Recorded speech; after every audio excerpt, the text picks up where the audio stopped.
Hello everyone, welcome to my channel. Welcome to today's video.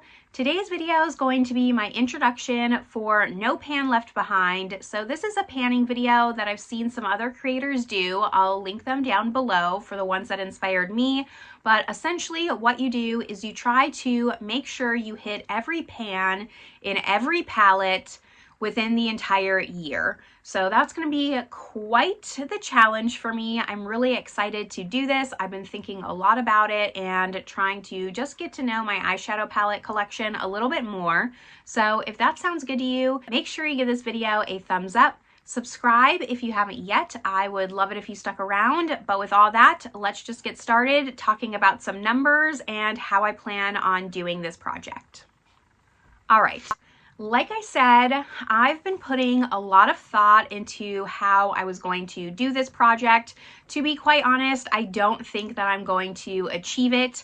I added up all of my palettes. I have 248 palettes, which means I would need to do 21 palettes a month, no pan left behind style. I just don't think that's going to happen, especially because January was a little bit up in the air for me. It was a little bit tough. I am not off to the best start, but I didn't want to have that ruin the entire year and put this project aside for next year. I'm going to get back up on the horse and we're going to do this anyways. I want to see how far I can get. I'm really excited to just get to know my collection a little bit more. So the way that I decided was going to set myself up for the most success was to take all of my eyeshadow palettes and divide that up by season. I wanted to at least do the best I could to segregate them, so I wasn't just looking at 250 palettes and thinking, where do I start, and start with the easiest ones. So I divided them up into seasonal drawers, and then I also just had a neutral drawer, so that way if I wanted an easy neutral palette, I could reach into that drawer and easily just knock that one out. So I did film myself segregating all of the palettes into the different drawers.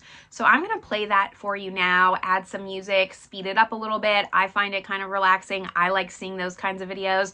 So I thought I would film it and include it in my introduction. And then once you see that, I will be back and we'll talk about all the numbers broken down and how I can achieve it. So let's just roll into better times for me, because I filmed that footage quite a long time ago, and you'll see me just kind of segregating, sorting all these palettes on my floor. So let's head over to that.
footage was kind of fun. I thought it would be fun to see. I like seeing that kind of stuff, so I wanted to include it, like I said. But after I sorted them all, I wanted to see how many I had in each drawer. So I'm going to start with my winter drawer. I have 52 palettes in that drawer.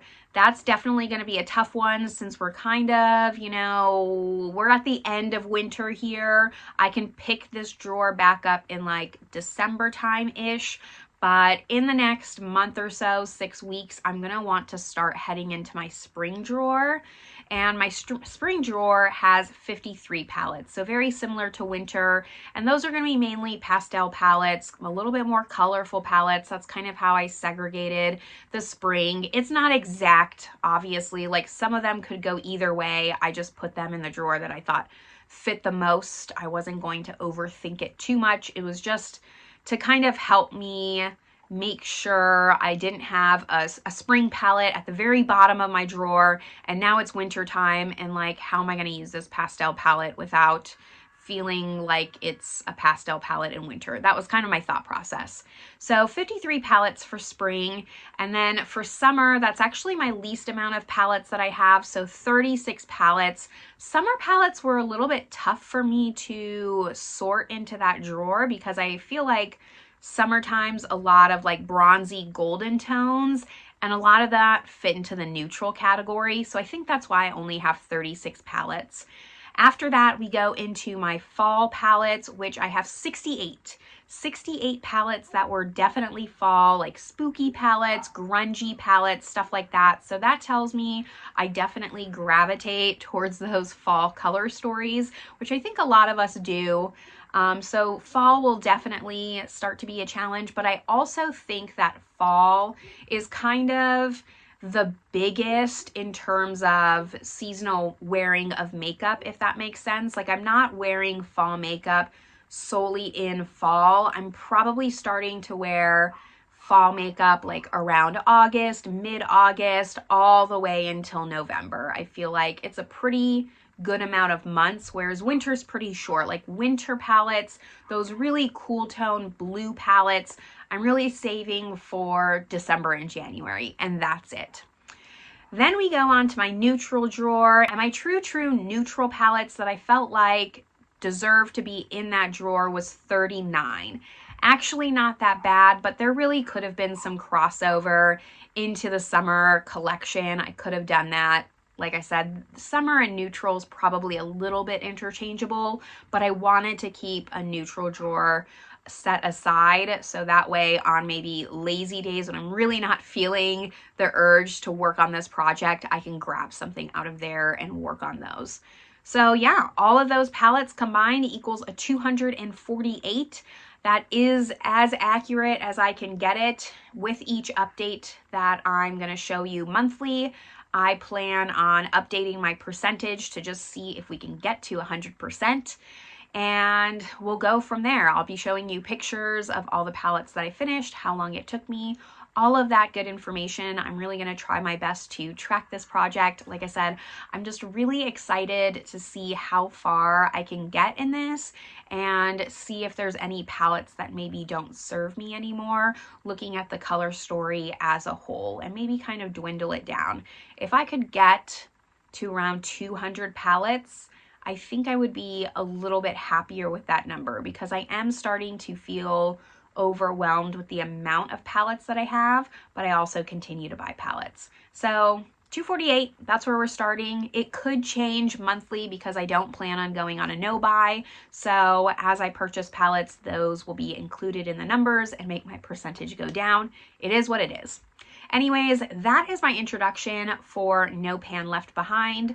Let me know down below if you are doing a project like this, if you're challenging yourself, or maybe you do one of the projects where you pan a palette for the entire year. I did think about that, but I want to really touch as much of my makeup collection as possible, and I didn't want to focus on panning one single palette. So that's why I decided to go with this one. But if you went with the other kind of panning projects for the year, let me know down below, especially if I'm not subscribed to you so I can follow along and give you the motivation that we all truly need when panning. But this is where I'm going to leave you all. I hope you're having a great one and I will see you in my next video. Bye everyone.